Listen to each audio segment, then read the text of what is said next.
Every life has ups and down. প্রত্যেকটা জীবনেরই উত্থান পতন রয়েছে। তাই বলে কি আমাদের জীবনের যখন ডাউন টাইম, তখন আমরা একেবারে সব কিছু ছেড়ে হোপলেস হয়ে, নার্ভাস হয়ে সব ছেড়ে দিব যে আমার লাইফটাই শেষ? না, সেখান থেকে কী করতে হবে? আমাকে শক্তি সঞ্চয় করে আবার আমার জীবনের আপসের জন্য ওয়েট করতে হবে এবং অবশ্যই সফলতা আসবে। তো শিক্ষার্থী বন্ধুরা, আজকের ক্লাসে আমরা আলোচনা করতে চলেছি আমেরিকান পোয়েট রবার্ট ফ্রস্টের একটা দারুণ কবিতা বার্চেস। ওকে, তো বার্চেস কবিতার টাইটেলটা থেকেই কিন্তু পুরো কবিতাটাকে মিন করা যায়। তো দেখো, বার্চেসটা কি? বার্চ হচ্ছে এক টাইপের ট্রি, একটা গাছ, এবং এই বার্চেসের মাধ্যমে, এই ট্রিটার মাধ্যমে, গাছের মাধ্যমে অ্যাকচুয়ালি কবি সিম্বলিক্যালি আমাদের লাইফকে মিন করিয়েছেন। হ্যাঁ, যে এই বার্ডস গাছের লাইফের সাথে আমাদের ব্যক্তি মানুষের হিউম্যান লাইফেরও যে একটা রিলেশান রয়েছে, এইটাকেই তিনি পুরো কবিতাটার জন্য রিলেট করার চেষ্টা করেছেন। তো বার্ডস গাছটা অ্যাকচুয়ালি কেমন ধরনের গাছ? ওকে শিখাচ্ছি বন্ধুরা, বার্ডস একটু দণ্ডায়মান টাইপের গাছ, যেমন ধরো বাঁশ গাছ আমাদের, বা ঝাউ গাছ, মানে এটা লম্বা গাছ। যে গাছটা কি হয়, বিভিন্ন কারণে চাপের ফলে গাছটা এভাবে বেঁকে যায়। হ্যাঁ, গাছটা এভাবে যখন গাছের ডালপালা, শাখা প্রশাখাগুলো বেঁকে যায়, নিচ দিকে ঝুলে পড়ে, এইরকম একটা গাছ হচ্ছে তোমার বার্চ। তো কেন এভাবে হচ্ছে বার্চ গাছগুলো বেঁকে যায়? বাট এটা কি ডোন্ট ব্রেক, ভেঙে যায় না। কীভাবে শিক্ষার্থী বন্ধুরা, আমরা চলো দেখি। তো কবি ধরো কোনো একটা সময় হাঁটছেন, হাঁটতে হাঁটতে উনি দেখছেন যে এরকম বার্চ ট্রি, যেটা ডানে বামে কী হয়েছে, অনেকটা ঝুলে গেছে, বেঁকে গেছে। তো কবি ভাবছেন যে আচ্ছা, এই গাছগুলো কেন বেঁকে গেছে? তো ওনার ফার্স্ট মাথায় চিন্তা আসে যে এই গাছগুলোতে কিছু বয়েজ, ওনার যে পার্সোনাল থিঙ্কিংয়ের কথা বলা হয়েছে, যে কিছু বয়েজ কী করেছে, গাছের ডালগুলোতে উঠেছে, গাছগুলোতে যে গাছ থেকে যে লাফ কাটে বা গাছে ঝুলেছে, দোল খেয়েছে, যার ফলে গাছগুলো কী হয়েছে, এইভাবে বেঁকে গেছে। এবং এটা চিন্তা করতে কিন্তু কবির বেশ ভালোই লাগছে। হ্যাঁ, যে দেখো যে বয়েজ কী করেছে, এটাকে সুইঙ্গিং করেছে। হ্যাঁ, এখানে দোল খেয়ে যে এটাকে কী করে দিয়েছে, একেবারে বাঁকা করে দিয়েছে। তো কবির কাছে এটা ভালোই লাগছে, কারণ যখন কবিও ছোট ছিলেন, বা আমরাও কী করি, ছোটোতে অনেক সময় গাছের উপর থেকে লাফ কাটি না, বা গাছে উঠতে ভালোবাসি, গাছের ডাল নিয়ে আমরা হচ্ছে দোল দিতে পছন্দ করি। তো কবির সেই চাইল্ডহুডের কথাও কী হয়েছে, মনে পড়ে গেছে, যার ফলে ওনার কাছে এই চিন্তাটা করতে ভালোই লাগছে যে কিছু বাচ্চারা, ছেলেরা এখানে খেলাধুলা বা এটাতে ঝুলার ফলে কী হয়েছে, গাছগুলো এভাবে বেঁকে গেছে। বাট পরক্ষণে উনি রিয়ালিটিতে এসেছে যে আসলে তা না, এই গাছগুলো বেসিক্যালি বেঁকেছে কীভাবে, আইস স্টর্ম। হ্যাঁ, এই যে তোমার ইউরোপিয়ান কান্ট্রিগুলোতে তো প্রচণ্ড শীত, তাই না? ওখানে একদম তোমার তুষার পড়ে, বরফ পড়ে। তো যখন আইস স্টর্ম হয়, তখন এই গাছগুলোর উপর দেখো না, তোমরা দেখে থাকবা যে প্রচুর পরিমাণে বরফে ঢেকে যায়। পুরো গাছের যে কী কালার, এটা বোঝাই যায় না, পুরো গাছটা একেবারে বরফে ঢেকে যায়। তো বরফের বা আইসের তো কী রয়েছে, একটা ওজন আছে, যার ফলে গাছগুলো কী হচ্ছে, বেঁকে যাচ্ছে। কবি তখন রিয়েলিটিটা এটাই চিন্তা করলেন যে আসলে না, এটার যেহেতু আইসগুলো সেখানে ভার ওজন হয়ে থাকে, যার কারণে গাছগুলো বেঁকে যায়। তো কবি এবার বাস্তবতে ফিরে আসলেন, বাট ওনার কাছে কিন্তু বেশি ভালো লাগছিল যে ছেলেরা গাছগুলোতে হচ্ছে খেলাধুলা করে ঝুলে এটা গাছগুলোকে বাঁকা করে দিয়েছে। এই চিন্তাটা করতে কিন্তু ওনার কাছে বেশি ভালো লাগছিল। বাট যেটি ট্রুলি ট্রুথ, সেইটা হচ্ছে যে রিয়ালিটা হচ্ছে আইস স্টর্মিংয়ের কারণে। এবার উনি এখানে মজার একটা এক্সপ্লেনেশান দিয়েছেন, সেটা হচ্ছে গিয়ে যখন তোমার এই যে গাছগুলোর ডালপালাতে অনেকগুলো আইস জমে আছে, সেটা কি হলো, যখন উইন্টার মর্নিংটা সানি হবে, আকাশে যখন সূর্য ভালো দেখা যায়, সূর্যের আলোর ফলে এটা কিন্তু আস্তে আস্তে মেল্টিং হয়, গলে নিচে পড়ে যায়, তাই না? গলে যখন নিচে পড়ে যায়, তখন একদম পুরো তো একসঙ্গে পানির মতো হয়ে যায় না, তখন হচ্ছে গিয়ে আইসের উপরে সানের যে রিফ্লেকশানটা, হ্যাঁ, সান রেজের যে রিফ্লেকশান, এটা দেখতে কিন্তু অনেকটা বেশি চকচক করে। হ্যাঁ, এবং অনেকটা স্বচ্ছ, ট্রান্সপারেন্ট মনে হয়, যে যেন কাঁচের মতো। বা যখন এটা আরেকটু স্নোর স্তরটা পাতলা হয়ে যায়, তখন এটাকে দেখতে অনেকটা কাঁচের মতোই মনে হয়। তো কবির কাছে এই জিনিসটা খুব ভালো লেগেছে, যেটা হচ্ছে গিয়ে যখন সানি উইন্টার মর্নিংয়ে যখন এই ইয়াগুলো ঝরে পড়ে, তখন সেটা দেখতেও অনেক সুন্দর দেখায়। এবং কি মনে হয় দেখো, সেটা মনে হয় যেমন যে হেভেন হ্যাড ফলেন। এখানে বলা হচ্ছে যে এখানে যে ইনার ডোম, হ্যাঁ, যে ইনার ডোম কি হয়েছে, এই হেভেন থেকে এসে এখানে পড়ে গেছে, স্বর্গ থেকে যে গম্বুজ সেটা মনে হচ্ছে এখানে এসে পড়ে চকচক করছে। তো শিক্ষার্থী বন্ধুরা, এখন আমি প্রথমেই বলেছি যে এই কবিতাটার যে ট্রি বা বার্চেস গাছের সাথে মানুষের যে হিউম্যান লাইফের যে রিলেশান কী করে হয়। তো দেখো, এই গাছকে তোমার স্টর্মের মানে তোমার আইস স্টর্মের কারণেই হোক আর ছেলেরা খেলাধুলার কারণেই হোক, গাছগুলো কি হয়েছে, বেঁকে যাচ্ছে, বাট কি হয়ে যাচ্ছে না, ভেঙে যাচ্ছে না, গাছ কিন্তু আশা ছেড়ে দিচ্ছে না। তো এরকমই মানুষের লাইফেও কি হবে, অনেক ঝড় ঝঞ্ঝা, বিপদ আপদ, দুঃখ দুর্দশা আসবে, তাই বলে তুমি এটা কি করতে পারো না। একটা সামান্য গাছ যে কিনা দৃঢ় মনোবল শক্ত করে দাঁড়িয়ে থাকে, সেও কি হয় না, ব্রেকডাউন হয়ে যায় না।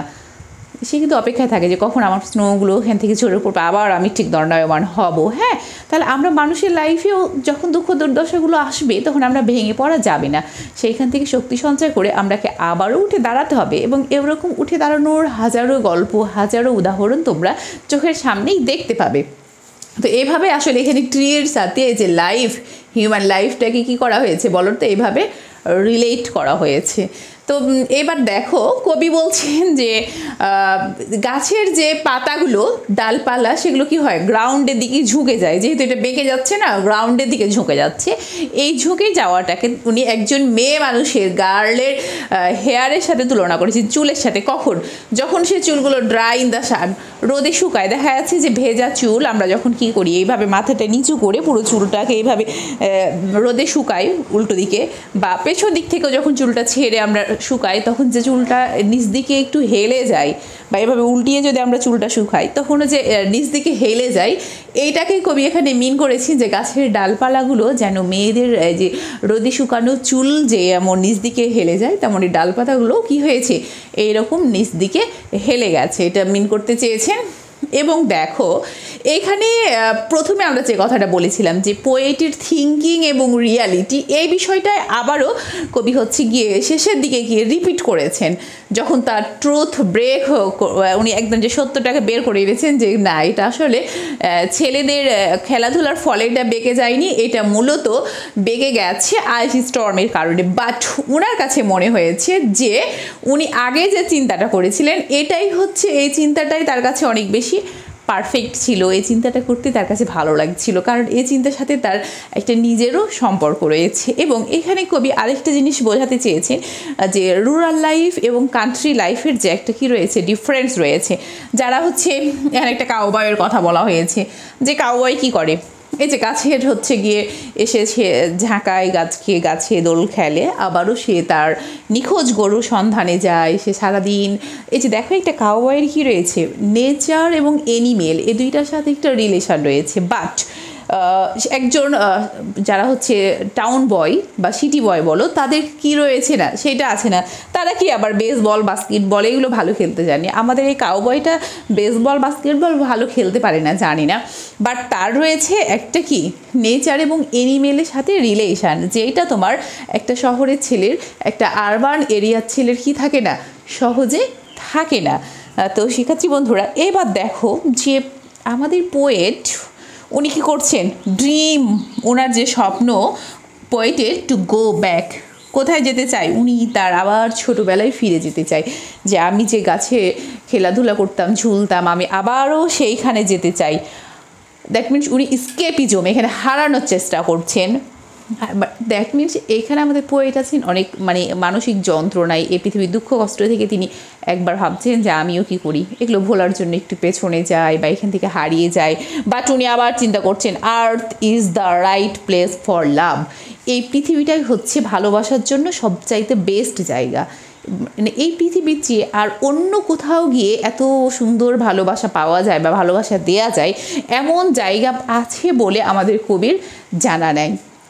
তারপরে উনি একবার ভাবছেন যে আমি যদি হেভেনে যেতে পারতাম, এবং সেটা যদি এই যে বার্ডস ট্রির উপর দিয়ে যেতে পারতাম, ওখান দিয়ে একবার বার্ডস ট্রি হয়ে আমি যেতাম, আরেকবার আসতাম, এই যে একটা স্কেপিজম ভাব, কবির যে একটা রিয়ালিটি থেকে পালিয়ে বাঁচার ইচ্ছা, আবার কিন্তু উনি রিয়ালিটিতে ফিরে আসছেন যে না, আসলে রিয়ালিটি থেকে পালিয়ে বাঁচা যায় না। তো এখানে পোয়েট আরেকটা সুন্দর জিনিস বলেছেন যে তুমি একটা রাস্তা যাচ্ছ, যেতে যেতে সেটা যদি বন জঙ্গলের ভিতরে চলে যাও, তাহলে কিন্তু তুমি কী হবা, লস্ট ইন দ্য ফরেস্ট, তোমার পথটা যদি বনে গিয়ে পৌঁছে যায়, ঠেকে যায়, তখন তুমি কি হয়ে যাবা? পথলেশ হয়ে যাবা, তাই না? হারিয়ে যাবা। সেই রকমই কবি কি হচ্ছেন, একবার তার দুঃখ দুর্দশা থেকে কারণে তার যে প্র্যাকটিক্যাল লাইফের যে স্ট্রেস, এইটাতে তিনি বিমর্ষ হয়ে যাচ্ছেন, তিনি হারিয়ে যেতে চাচ্ছেন। আবার বলছেন যে না, এরকম তোমরা হচ্ছে যে লস্ট ইন দ্য ফরেস্ট হয়েও না, তাহলে জীবনেও তুমি পথ খুঁজে পাবা না। বন জঙ্গলে হারিয়ে গেলে কি তুমি আবার ব্যাক করতে পারবা? তাই কবি এখানে আবারও কিন্তু কি বলতে চাচ্ছেন, দেখো যে earth is the right place for love. That means এই পৃথিবীতে তুমি যতদিন রয়েছো ততদিন তোমাকে পৃথিবীর যে আপস অ্যান্ড ডাউনস সেটা মেনে নিয়েই পজিটিভ কিছু নিয়েই তোমাকে বাঁচতে হবে।